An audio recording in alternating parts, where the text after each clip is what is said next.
Hello guys! Welcome back sa aking YouTube channel.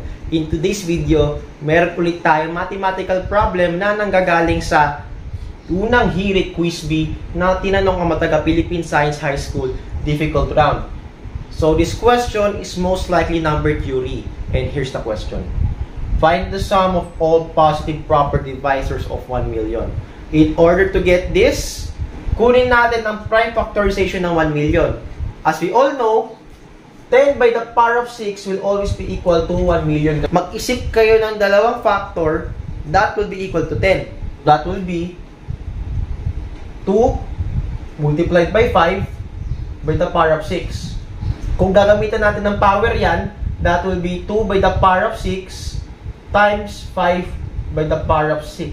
Okay? Based sa tanong dito, find the sum. Simula pa sa 2 by the power of 0 tsaka sa 5 by the power of 0 plus 2 by the power of 1 plus 5 by the power of 1 hanggang sa mag 5 by the power of 6 at tsaka 2 by the power of 6. Masyado siyang time consuming. Kaya gagamitin natin ang formula ng geometric series. Ang formula ng geometric series, that will be A, which is the first term, by the quantity of common ratio by the power of term minus 1 over R minus 1. Okay. So, itong A, just like what I said earlier, that is the first term. Makikita naman natin dito, nagsisimula siya sa by the power of 0. Lagi niyong tatandaan guys, basta't may power of 0, laging 1 sagot dyan. Regardless kung ano value niya. Okay?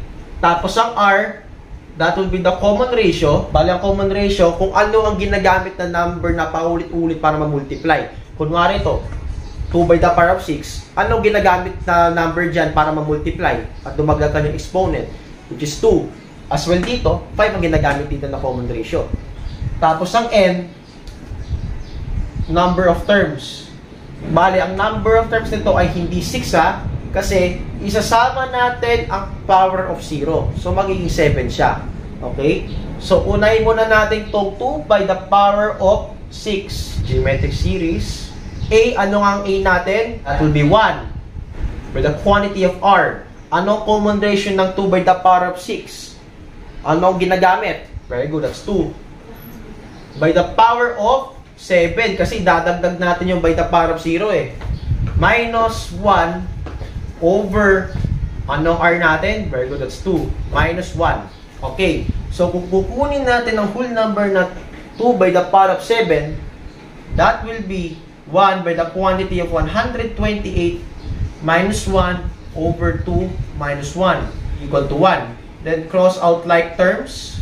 128 minus 1, that will be 127. Series ng 2 by the power of 6 will be 127. Okay, just like what I said earlier, substitute natin. Geometric series, 8 will be the first term. Ang R natin will be 5. Tapos, ang number of terms natin na N, dadagdagan ng isa, hindi 6.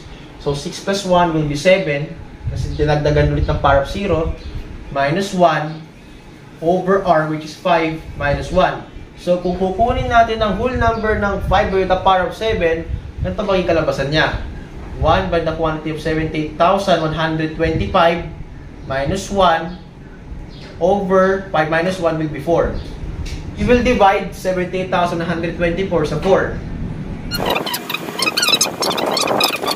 To bring down 4 divided by 4 is 1. Kaya, ang geometric series ng 5 by the power of 6 will be 19,531.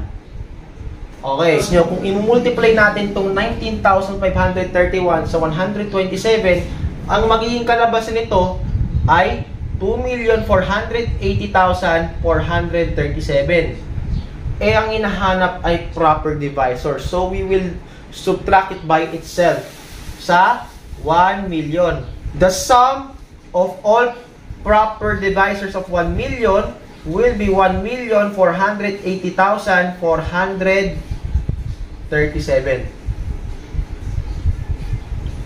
I hope you learned something new.